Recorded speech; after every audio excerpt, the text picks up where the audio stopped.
If there is a genre of movies that I tend to hover past gleefully, like Joker in a Stolen Cop Car, it's the young adult films.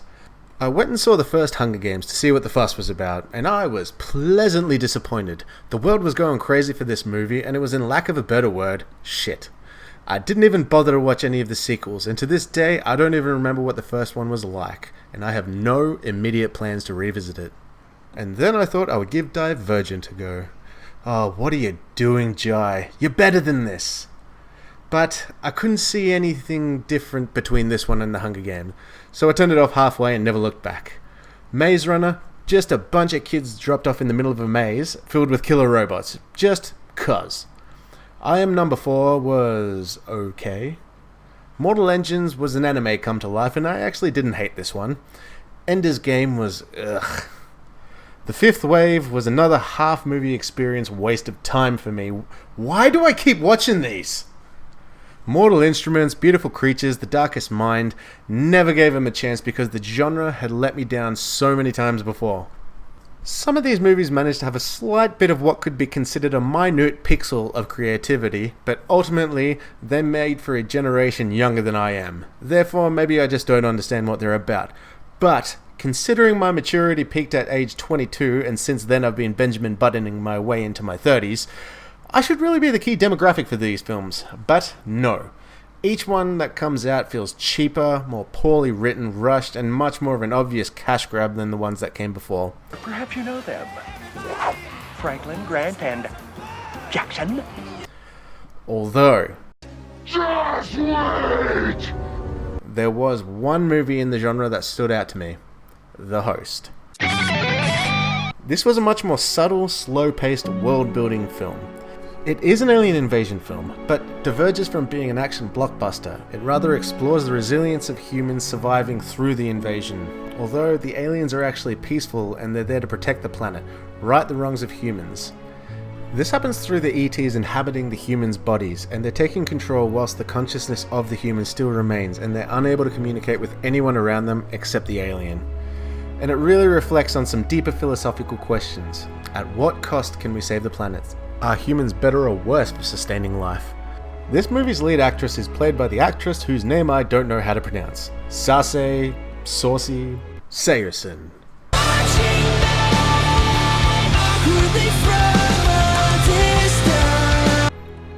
Whose alien occupant goes by the name Wanderer. While the human's mind, Melanie, remains talking to her throughout the film, they build a mutual understanding and relationship.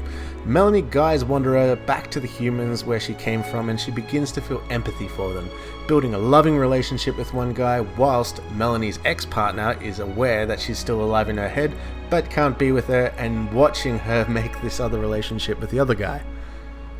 It sounds quite far-fetched, but the director Andrew Niccol, who also wrote the film, managed to make this into a captivating, poignant and engaging film.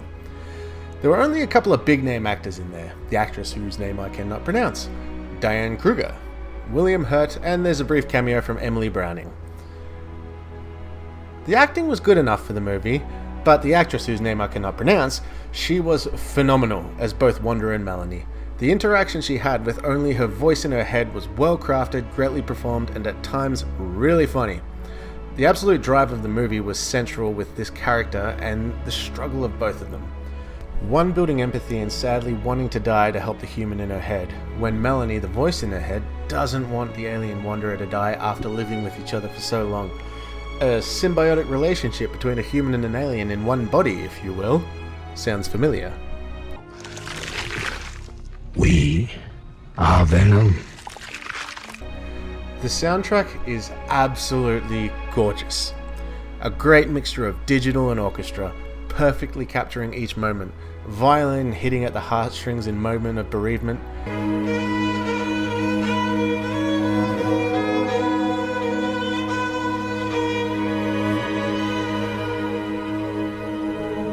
Acoustic guitar displaying the predilection for growing relationships.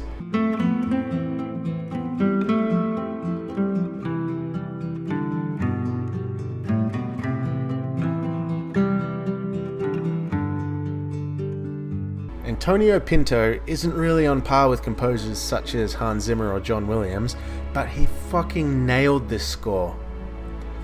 This is a film that's really been missed by many, and it's a real shame that it didn't manage to ride the wave to a sequel, because there's definitely an even bigger story to be told cinematically, and it's a sad realization that the broader audience for film, they're just more interested in glamour than substance. Hunger Game had some bullshit about sending children to kill each other to keep peace, fuck knows what Divergent is about, and Maze Runner again, sending kids to die. But this film, it gets you contemplating who the good guys are and who the bad guys are. Because the aliens' sole purpose is about peace, love, kindness, prosperity, and to build a perfect society without crime, sickness, or pain. When, let's face it, humans haven't exactly had the cleanest ride.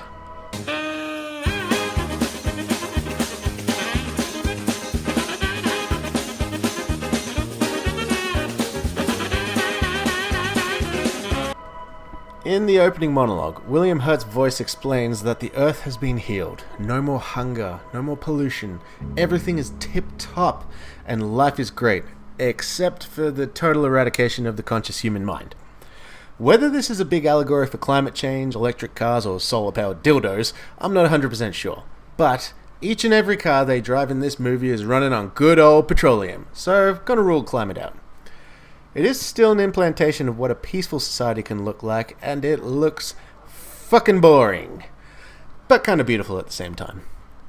As much as the aliens are the ones who are all about peace and kindness, the humans are the one going around capturing occupied people and dissecting the alien out of them, killing both organisms at once. I kind of get some Agent Smith vibes from this, which raises another question: was Agent Smith really the baddie in The Matrix? But I digress. If there is one young adult film series I hate more than any other, it is Twilight. And I only mean the first movie even, because it's the only one I fucking watched. Robert Pattinson's made a pretty good name for himself as an actor, but even he wants to forget those fucking movies, and is doing his best to get rid of them. My despair for the genre only grows thinking more about what movies there have been, so it was to my complete utter fucking surprise, The Host was written by Stephenie Meyer, the fucking author of Twilight. I always hear that the books are better for Twilight, and admittedly, I have not read The Host, but comparing the two movies, this one is just leaps and bounds beyond the other story of Twilight. It is just really upsetting considering that Twilight got several movies made from it, when this one only got one. I say it about most films that I review, but this one definitely is worth a watch. No, it doesn't have any big action sequences in it, but it wasn't just a studio handoff to a shitty primary school grade writer and an unexperienced director trying to push out a pretty looking turd. Andrew Niccol put a lot of heart into this film and managed to create something that was tense, beautiful, with a cathartic ending, although it didn't entirely end, I might say. It is a dim light for a dark genre, and if they made more films like this one, then I'd be all over them. Look, I haven't done this before, but if you enjoyed this, shoot us a like, and if you've seen the movie, I'd love to hear your thoughts below. Thank you.